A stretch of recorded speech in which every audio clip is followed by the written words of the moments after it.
Hi Chavy, thank you for uploading your pictures. You are doing really, really well. I know, I read your note and I know what you're talking about, and there are issues, but you're in class 2 and you are demonstrating huge sensitivity to the image, a tremendous attention to detail, creativity, people skills, just excellent. Really, very impressed within the net, and plus you're using also an entry-level camera, which is my favourite part of this whole course. That I'm seeing again and again people just doing amazing things with the most basic equipment, and that just means that when you do eventually upgrade to a professional camera, you will kill it. Okay, so a big pat on the back, but I am going to be a little critical because that's how you're going to grow, and there's just a lot of simple things that we've still got to learn. So okay, let's jump in. Let's just read what you wrote. Hi, my photos look really grainy when you zoom up close. Is this because the ISO is set higher? Now, I think what you're talking about here, well, we can see here that this picture's taken at 1600 ISO, and there's no problem with grain whatsoever. Sorry about that, but you can see here at 1600 ISO there is literally no grain. Your camera has done excellently. I wouldn't have thought that. I really would with a EOS 1200D, which is the most basic camera. Your camera has done excellently, really excellently. However, I think what you're talking about is pictures like this one, where you go in and you see all of this craziness. So that is to do with sharpening. You've done huge sharpening on this picture, I think, in post. As again, you can see this is perfect. Your camera, you can see from the first picture that has 1600 ISO. It's really not such a big deal. Again, you've applied a little bit of sharpening, but that's not such a big deal. This one, you applied a bit of sharpening, but you've also been crushing the pictures down as well. You have to go in Lightroom, you have to make sure that you're set. When I take the picture into Lightroom at the end, I'll show you what you should be set on to make sure that you're not doing funky things. I think you are. Again, the same idea. I'm not sure if it's, I mean, this is 753K. That is a very small picture. That is not printable. Even though it's large, the actual size of the image is large. The weight of the image is very small. So you've been doing some kind of compression on all of these pictures. You've been doing some kind of compression on Lightroom, and that is causing you this problem. It's one or the other. It's either sharpening, it's for sure the compression, but it could be that also you've been sharpening a lot as well. Let's go forward and we'll see. Okay, was having trouble with the lighting because it was a cloudy day. What should I set my ISO on in such a situation? Is it possible to send my home review to my Gmail? Looking forward to feedback. Okay, so in regards to what should you set your ISO to, we're going to learn. You're only in class 2, but I see that you've clearly been involved in photography this isn't the beginning of your photography experience or education, sorry. So the rules that we're going to learn, you learn in class 5, are like this: aperture widest, shutter speed quickish, ISO lowish. Okay, so I can't give you numbers. Because as the lighting changes, the numbers change. My default ISO is 200. Okay, I set my default ISO to 200. Let me just move me over here. Okay, default ISO is 200. Widest aperture, but that means, again, you're only in class 2, but I'm assuming you've learned a little bit about depth of field. That means widest aperture allowing you to make sure that you have enough depth of field to cover your subject. It's no point shooting at 1.8 when that means that your foreground, that the bat mitzvah girl is sharp and her mother, who's just an inch behind her giving her a hug, has become blurry. That isn't what we want. So we need widest aperture, means the widest aperture making sure that you've given yourself enough depth of field that your entire subject will be in focus. And then lowish ISO, which means don't drive yourself nuts. You don't need to be going for 100. 200 is fine. 400 is fine on your camera. 800 is pretty fine, 1600 is okay, 3200 is probably going to be unacceptable. Okay, so don't drive yourself nuts. The idea to make sure, remember that it's much easier to mess up a picture when you've got your shutter speed is too slow, because you're going to get camera shake, then that the grain is going to be too much. Anyway, let's jump in. We really got ahead of ourselves a little bit. On a cloudy day, just in short, to give you a number, I would be thinking about keeping your ISO at 400, maybe going to 800. Okay, that's just a very short answer, just to help you out in this little area here. Okay, let's jump in. Okay, you have clearly understood the concept of focus. That is an excellent example. Beautiful, perfectly demonstrated. Thank you, Chavy. Focus is distance. Just remember that. If someone comes closer to you when you focus your camera, they move forward, problem. If you move backwards, problem. Focus is distance. Finished, done. Put it in your mind, scratch it in, done, finished. Excellent. Very good. Okay. Third, you nailed this. That was great. That is a third. Cha-ching, cha-ching. It's just...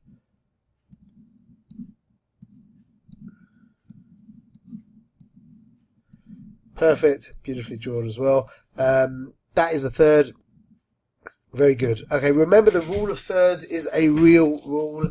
It really, really makes all the difference. The difference between this composition and, let's say, this composition, where your subject now is not on the third, it's just off center, you understand, is a whole different world. Different world. Very good. Okay, so now let's jump in here. In regards to this picture, you're cropped in. The quality of this picture is awful.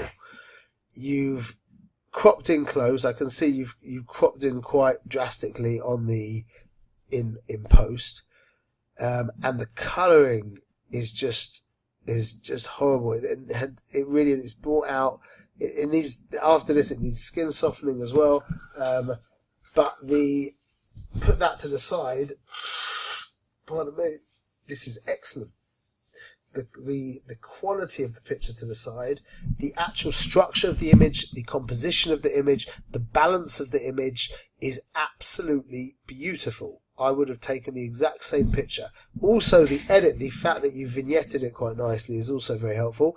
But let's just discuss this. It's meant to bring out a very important point here, is that our point of entry, when we take a picture of a face, our point of entry is the eyes.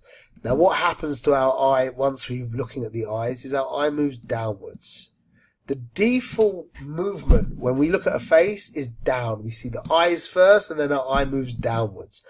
Now, that means because we've got this direction going down like this, we need more space at the bottom below the eyes than we do above the eyes. Okay?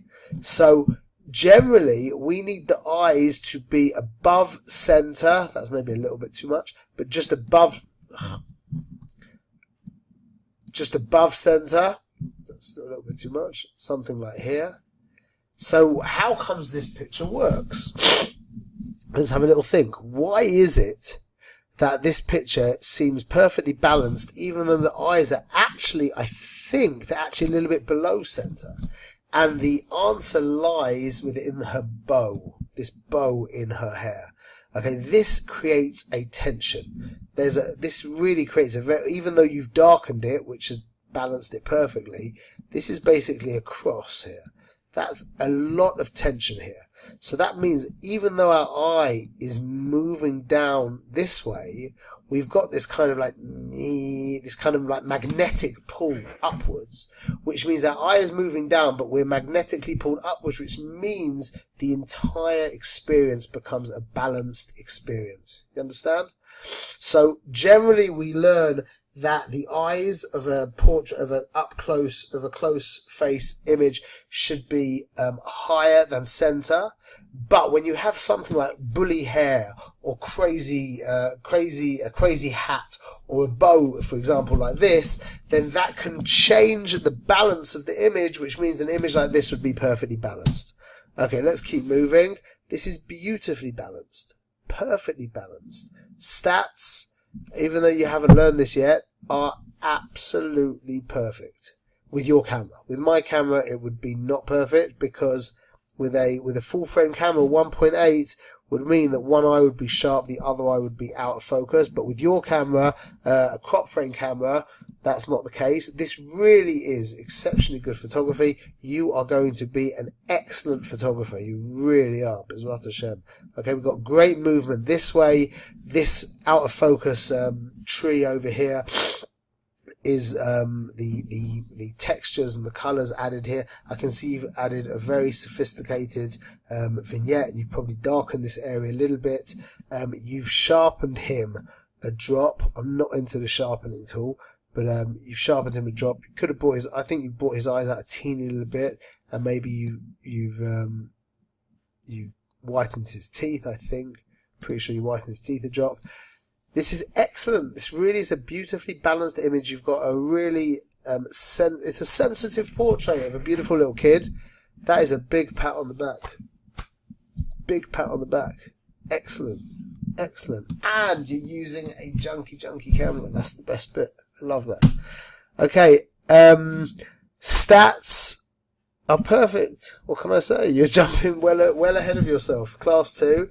And you're nailing the stats. This is exactly what I'd be doing.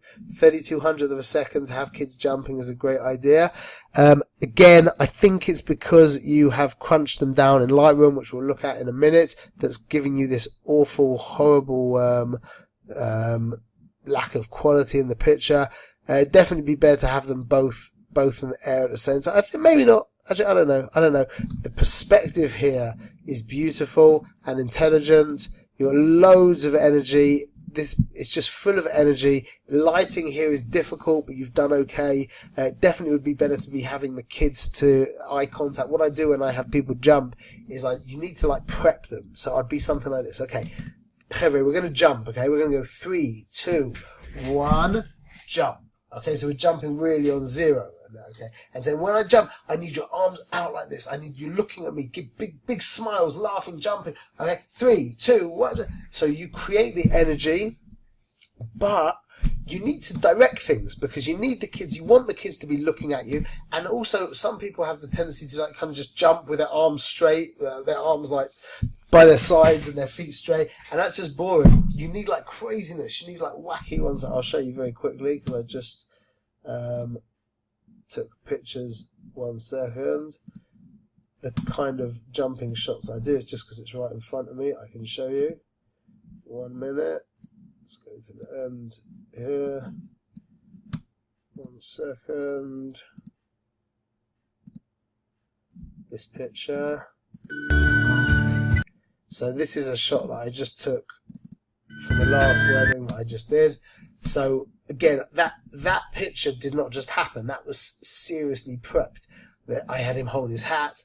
I didn't get eye contact there, but I explained to them, hands out, do something wacky. 3, 2, 1, bam. So that's where we're going with the jumping shots. Remember to prep your subjects. Okay, very good. Let's go forward. Okay, now this is interesting. I love your thinking. Okay, couple of issues. Stats are not perfect, even though I'd never say this in the second class, but because you seem to be running ahead, I will. You do not need a 4,000th of a second. ISO could be at 400 instead of 800. But what I would do if I were you is I would close down your aperture to maybe 2.8, even 3.2. Right now, he's not really doing anything contextually, because he's just too blurry. So that's because you're at 1.8. If he was a little bit more in focus, then it would still be a picture of this kid, but that would be giving some context. He could be doing, pardon me, some kind of funky thing in the background with a funny face, whatever it is. What I would do also is this shoulder should come forward. Okay, that means if he brought this, right now it's a very static shape this way. Okay, but if he was to bring this shoulder around a little bit, that would be giving us some movement into here, which would be allowing us to get the context of this kid over here, I would also maybe be moving him a little bit round, which means you would end up with these tensions moving backwards and forwards and backwards and forwards, and that would add a little bit of electricity to the picture. Okay, I appreciate your thinking. You're being very sensitive to the space in the image. Again, the edit is sophisticated. The problem again is that you've crunched the pictures down in Lightroom, I think, but excellent. This is really good. This is fantastic. Just the quality is just doesn't cut it. I'm sure here you've also sharpened it very heavily. I'm sure of that. You've crunched it down as well. So let's just forget how disgusting the actual quality of the picture is. The actual image is absolutely excellent. Really excellent. We've got a triangle over here. Then we've got this electric triangle here. We've got a movement in this way, a movement in this way. Everything's pointing towards this little girl, but she's built on this beautiful geometric structure. This is an excellent way. I've never done this pose before, and I will do it, please God. This is an excellent way of posing three kids, having the two little boys looking up at the little girl. We've got light coming in from this side, which is quite nice. You've definitely warmed up the image, and you've added a intelligent vignette once again. The issue is the quality, which is to do with two things: the crunching down and the sharpening. You've also, shooting at 1.8 here is fine. Stats are perfect. Stats are absolutely perfect. Chavy, kol hakavod, go for it. Okay. I would usually give big kudos for this picture, but because you're just flying so far, I'm gonna be critical here. It's not balanced. It's not a very well balanced image. Also, you're shooting at 1.8. I would be shooting, that means that you've got an out of focus eye here. I'd be shooting at 2.5, maybe even 2.8 to make sure that you've got this eye sharp as well. This space here is a little bit dead, nothing doing over here, and I feel that we need a little bit more room over this side. The edit is intelligent. It's a very intelligent black and white edit. I do appreciate that. It's a skillful edit. You've brought out a lot of contrast here, which is nice. The skin should be softened. You should definitely soften the skin here. Maybe I'll show you how to do that in a minute. But it's definitely a nice shot, and I would, if you hadn't have shot these pictures beforehand, I would definitely have given you a lot more credit. But it's one of the weakest ones here, but it's still an excellent picture. You're doing so well, I cannot tell you. Okay, beautiful. Again, sensitivity to the image. I feel that it needs a drop more room.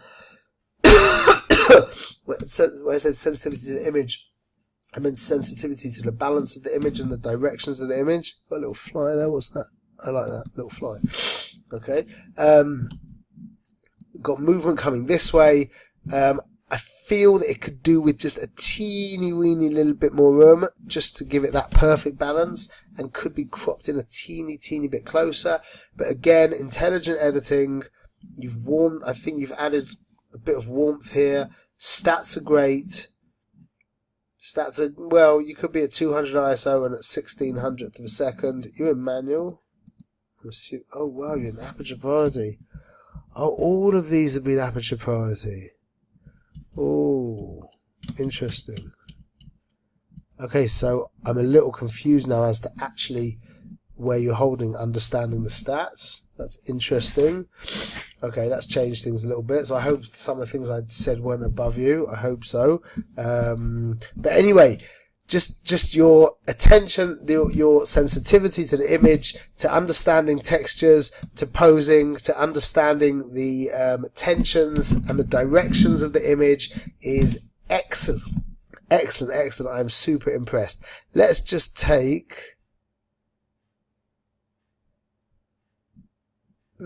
this picture into Photoshop. I'm going to just show you how to do a slight skin soften here, because it seems that you're already like flying in Lightroom, which is great. So let's have a look at Photoshop.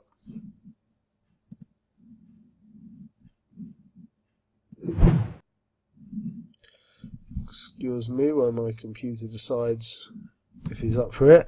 Okay, so I'm going to show you a very quick technique for, there's lots of ways of softening skin.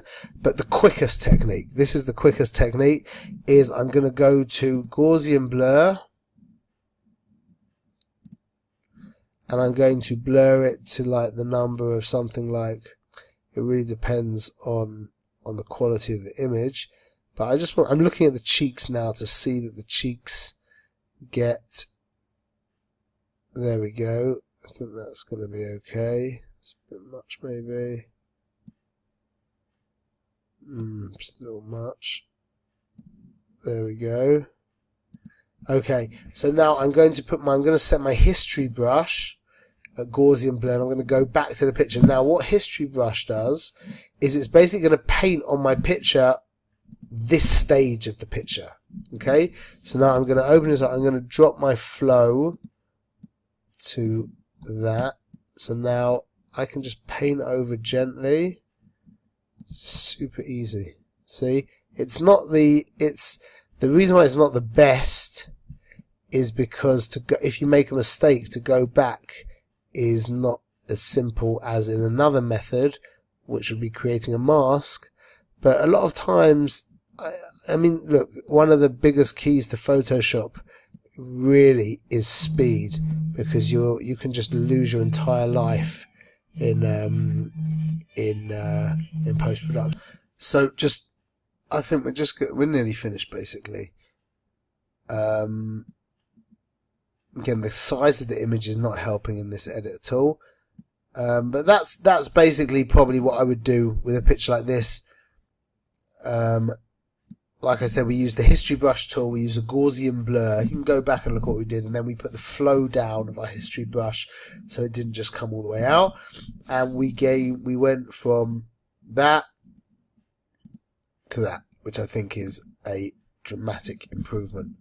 Okay, Chavy, thank you for doing a great job and giving me chizuk, and amazing. Really, really looking forward to seeing what you do for us next week. Okay, all the best.